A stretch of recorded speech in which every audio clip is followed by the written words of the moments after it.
संपूर्ण महाराष्ट्राला हादरवणारं नाशिकचं TCS प्रकरण. या प्रकरणामध्ये सगळ्यात मोठी कारवाई काल रात्री झाली असं म्हणावं लागेल. कारण या प्रकरणामध्ये जवळपास 27 दिवसांपासून फरार असलेली आणि या संपूर्ण रॅकेटची जी मुख्य सूत्रधार आहे असं म्हटलं जातं, तथाकथित HR असलेली निदा खान हिला पकडण्यामध्ये अखेर पोलिसांना यश आलं. या सगळ्या कारवाईच्या दरम्यान हे 27 दिवस पोलिसांचं हे ऑपरेशन सुरूच होतं. मात्र जेव्हा तिचं लोकेशन पोलिसांना समजलं, त्यानंतर सुद्धा तिच्यापर्यंत पोहोचून कुणालाही कुठल्याही पद्धतीनं संशय येणार नाही, आरोपी त्या लोकेशनवरून पळून जाणार नाहीत, यासाठी पूर्णपणे प्रिकॉशन्स घेऊन पोलिसांनी हे ऑपरेशन निदा खान कशा पद्धतीनं राबवलं आणि रात्रीच्या वेळेस निदा खानला कशा पद्धतीनं अटक झाली, या व्यतिरिक्त सुद्धा निदा खान या 27 दिवसांमध्ये कुठे कुठे गेली, कुणाबरोबर राहिली, हे सगळंच जाणून घेणार आहोत. नमस्कार, मी समृद्धी आणि तुम्ही पाहताय टॉप न्यूज मराठी.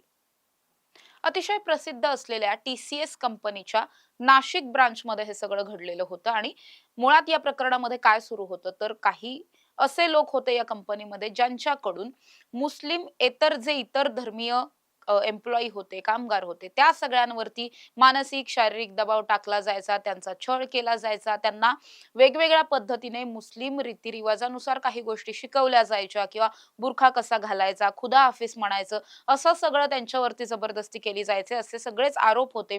हे प्रकरण जेव्हा उघडकीस आलं, जवळपास महिनाभर झालं हे प्रकरण उघडकीस येऊन आणि या महिनाभरामध्ये वेगवेगळ्या पद्धतीनं कारवाई सुरूच होती. मात्र जेव्हा हे प्रकरण समोर आलं होतं त्यावेळेस या प्रकरणामध्ये आतापर्यंत 4 ते 5 आरोपी अटकेत आहेत. मात्र सगळ्यात मुख्य आरोपी या प्रकरणामधली होती ती निदा खान.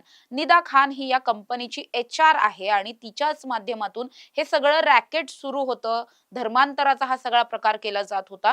असा सगळ्यात पहिल्यांदा आरोप केला गेला. नंतरच्या काळात असं कळलं की ही जी निदा खान आहे ही काही HR वगैरे नाहीये. ही केवळ तिथे टेलिकॉलर म्हणून काम करायची. काही दिवसांपूर्वी तिचं लग्नही झालं होतं आणि तिने नाशिकमधून ट्रान्सफर घेतलेली होती मुंबईसाठी, अशी सुद्धा माहिती मिळाली. त्यानंतर मुळातच निदा खानला पकडण्यासाठी पोलिसांचे प्रयत्न सुरू झाले आणि निदा खान अतिशय चपळाईने आपण म्हणू शकतो की ती फरार झाली. ती नाशिकमध्ये कुठेच नव्हती. नंतर मग ती मुंबईत आहे असं कळलं. तिथे सुद्धा शोध सुरू होता. मात्र निदा खान गेल्या 27 दिवसांपासून पोलिसांना सापडतच नव्हती. या व्यतिरिक्त तिने या 27 दिवसांमध्ये अटकपूर्व जामिनासाठी अर्ज सुद्धा केलेला होता. त्यात तिचं असं म्हणणं होतं की तिचं लग्न झालेलं आहे, ती सध्या गरोदर आहे आणि त्यामुळे तिला अटकपूर्व जामीन मिळावा अशी मागणी तिच्याकडून करण्यात आली होती. अर्थात हा सगळा अटकपूर्व जामीन तिचा फेटाळला गेला. त्यामुळे तिचा शोध पोलिसांकडून सातत्यानं घेतला जात होता. आता या 27 दिवसात निदा खान कुठे-कुठे गेली? तर सगळ्यात पहिल्यांदा ती नाशिकमध्ये होती जेव्हा हे सगळं प्रकरण झालं. त्यानंतर ती नाशिकमधून भिवंडीला गेली. तिथून पुढे ती मुंब्र्यात गेली आणि त्याच्यानंतर आता ती छत्रपती संभाजीनगरमध्ये होती. आणि याविषयीची माहिती काही दिवसांपूर्वीच पोलिसांना कळली होती. ती कुठेही जास्त दिवसांसाठी थांबत नव्हती. सातत्याने तिचे लोकेशन्स बदलले जात होते आणि विशेष म्हणजे या सगळ्यामध्ये ती केवळ एकटी पलायन करत नव्हती, तर तिच्याबरोबर तिचं कुटुंब सुद्धा पलायन करत होतं. संपूर्ण कुटुंबाला घेऊन ती एका ठिकाणावरून दुसरीकडे शिफ्ट होत होती. प्रत्येक वेळेस लोकेशन्स बदलत होते. नवीन लोकेशनला पोहोचल्याच्या नंतर तिचं जुनं सिम कार्ड बंद व्हायचं, मोबाईल बंद व्हायचे. त्यामुळे तिचं एक्झॅक्ट लोकेशन शोधणं आणि तिथपर्यंत पोहोचणं पोलिसांसाठी प्रचंड अवघड झालेलं होतं. मात्र गेल्या काही दिवसांमध्ये पोलिसांना असं कळलेलं होतं की ती छत्रपती संभाजीनगरमध्ये आहे. तशा अनुषंगाचं तिचं एक लोकेशन पोलिसांना मिळालं. मग सगळ्यात पहिल्यांदा पोलिसांनी काय केलं? तर नाशिक पोलिसांनी स्वतः नाशिकचे जे पोलीस आयुक्त आहेत संदीप कर्णिक सर यांनी स्वतः छत्रपती संभाजीनगरचे जे पोलीस आयुक्त आहेत त्यांच्याबरोबर हे सगळं पहिल्यांदा डिस्कस केलं. त्यांना याविषयीची माहिती दिली. या सगळ्या प्रकरणामध्ये MIMचे मतीन पटेल नावाचे एक नगरसेवक आहेत. त्यांच्या घरामध्ये निदा खान असण्याची शक्यता होती. त्यामुळे सगळ्यात पहिल्यांदा मतीन पटेल यांच्यावरती सुद्धा लक्ष ठेवलं गेलं. त्यांची घरं कुठे-कुठे आहेत आणि ती कुठे असू शकते, या सगळ्याचा शोध घेतला गेला. गेल्या 2-3 दिवसांपासून छत्रपती संभाजीनगरचे पोलीस अतिशय बारकाईनं या सगळ्या लोकेशनवरती लक्ष ठेवून होते आणि जेव्हा त्यांच्याकडे कन्फर्म इन्फॉर्मेशन मिळाली, की ती नारेगाव नावाच्या कैसर कॉलनी भागामध्ये आहे, हे जेव्हा त्यांना कळलं त्यानंतर मात्र हे सगळं ऑपरेशन थेट तिला अटक करण्यासाठीचं ते प्लॅन केलं गेलं. आता यामध्ये मुळात काय केलं पोलिसांनी, की पोलिसांना ठाऊक होतं जर ते युनिफॉर्ममध्ये गेले किंवा त्यांच्या गाड्या घेऊन गेले तर हे आरोपी तिथून पलायन करू शकतात.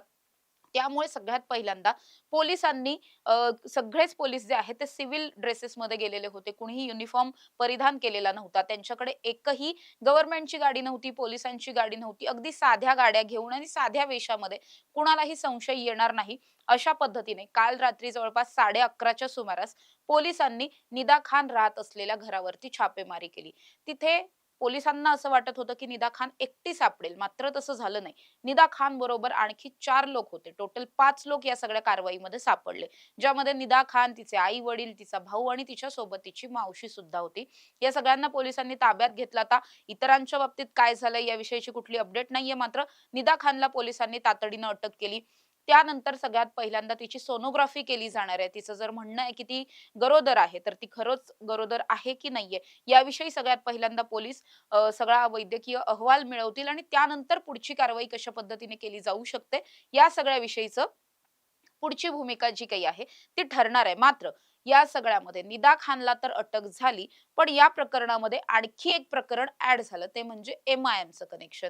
आता यामध्ये मतीन पटेल नावाच्या नगरसेवकाच्या घरी या निदा खानला आणि तिच्या कुटुंबाला आश्रय दिल्याचं पोलिसांच्या तपासात निष्पन्न झालंय. त्यामुळे पोलिसांनी या मतीन पटेल यांच्या विरोधात सुद्धा गुन्हा दाखल केलेला आहे. त्यांना सुद्धा या सगळ्या प्रकरणामध्ये सहआरोपी केलंय आणि लवकरच त्यांना सुद्धा अटक होऊ शकते. त्यांचा मोबाईल, इतर जे काही इलेक्ट्रॉनिक डिव्हाइसेस आहेत ते सगळे जप्त करून त्यातून सुद्धा पुरावे शोधले जाणार आहेत.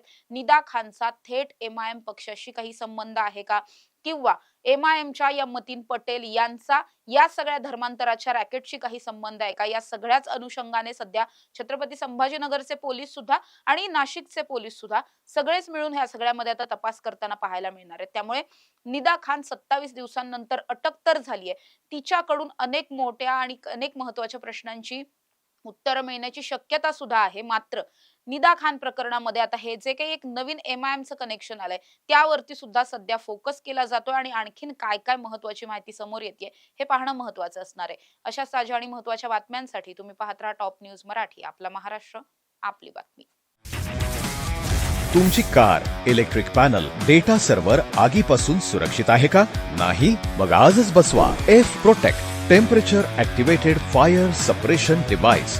यामध्ये आहे eco friendly non toxic pressurised liquid, जे आग लागल्यास क्षणार्धात ऍक्टिव्हेट होऊन आगीवरती मिळवते नियंत्रण. बसवण्यास अतिशय सोपे आणि सुटसुटीत टेकालिपचे एक दर्जेदार उत्पादन एफ प्रोटेक्ट.